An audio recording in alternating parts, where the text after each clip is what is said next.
പാലക്കാട് നടന്ന CPM വിമതരുടെ കൺവെൻഷനിൽ വെച്ച് PK ശശി തന്നെ സ്പിരിറ്റ് കച്ചവടക്കാരനെന്ന് ആക്ഷേപിച്ചതിൽ പ്രതികരിച്ച് CPIM പാലക്കാട് ജില്ലാ സെക്രട്ടറി EN സുരേഷ് ബാബു ശശിക്കെതിരെ നിയമ നടപടി സ്വീകരിക്കുമെന്ന് EN സുരേഷ് ബാബു വ്യക്തമാക്കി.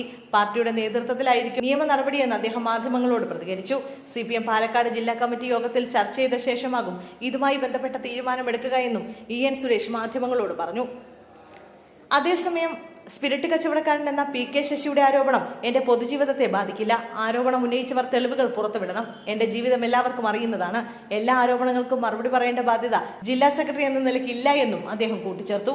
PK ശശിയെ പാർട്ടിയിൽ നിന്നും പുറത്താക്കാൻ വൈകിപ്പോയെന്ന് തോന്നുന്നില്ല. അത് ഏറ്റവും അവസാന നടപടിയാണ്. സ്പിരിറ്റ് എന്ന വാക്ക് ഉപയോഗിച്ച് എത്ര ആക്രമിച്ചാലും തന്നെ ബാധിക്കില്ലെന്നും സുരേഷ് ബാബു പറഞ്ഞു.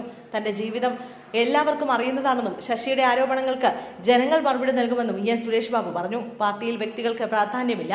തെറ്റിദ്ധരുത്താൻ പാർട്ടി തല നടപടിയാണ് സ്വീകരിക്കുക. പോലീസ് സ്റ്റേഷനിൽ പോയി കേസ് കൊടുക്കുകയല്ല ചെയ്യുന്നത്. സ്വയം നശിക്കുക എന്ന വാശിയിൽ പാർട്ടിയിൽ ഒരാൾ പോയാൽ ഞങ്ങൾക്ക് ഒന്നും ചെയ്യാൻ കഴിയില്ലെന്നും EN സുരേഷ് ബാബു പറഞ്ഞു. PK കുഞ്ഞാലിക്കുട്ടിയും അടൂർ പ്രകാശും VD സതീശനും PK ശശിയുടെ തീവ്രത അളക്കട്ടെ. അത് രാഹുൽ മാങ്കൂട്ടത്തിന്റെ മുകളിൽ വരുമോ എന്ന് അപ്പോൾ അറിയാം. ആരോപണങ്ങളിൽ എന്തെങ്കിലും തെളിവുണ്ടെങ്കിൽ ശശി അത് പുറത്തുവിടട്ടെ എന്നും EN സുരേഷ് ബാബു പറഞ്ഞു. നിരവധി പ്രമുഖർ ഇരുന്ന കസേരയിലാണ് ഒരു സ്പിരിറ്റ് കച്ചവടക്കാരൻ ഇരിക്കുന്നതെന്നായിരുന്നു EN സുരേഷ് ബാബുവിനെതിരെ ശശിയുടെ ആക്ഷേപം. നിരവധി സഖാക്കളെ വേട്ടയാടി. കള്ള് കച്ചവടമല്ല, കള്ളിൽ സ്പിരിറ്റ് കലർത്തുന്നതാണ് പ്രശ്നം. കള്ള് വേണമെങ്കിൽ കച്ചവടം ചെയ്തോട്ടെ, കള്ളിൽ സ്പിരിറ്റ് കലക്കി കച്ചവടം ചെയ്യരുത്. ഈ ലോകത്ത് ഇങ്ങനൊരു ജില്ലാ സെക്രട്ടറി ഉണ്ടായിട്ടില്ല.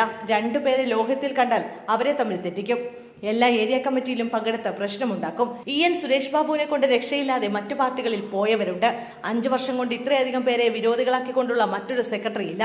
സുരേഷ് ബാബു നേതൃത്വം കൊടുക്കുന്ന കാലത്തോളം പാർട്ടിക്ക് രക്ഷയില്ലെന്നും EN സുരേഷ് ബാബുവിനെതിരെയുള്ളവരെ മുഴുവൻ ഉൾക്കൊള്ളിക്കാൻ കോട്ട മൈതാനം മതിയാകില്ല എന്നുമാണ് ശശി പറഞ്ഞത്.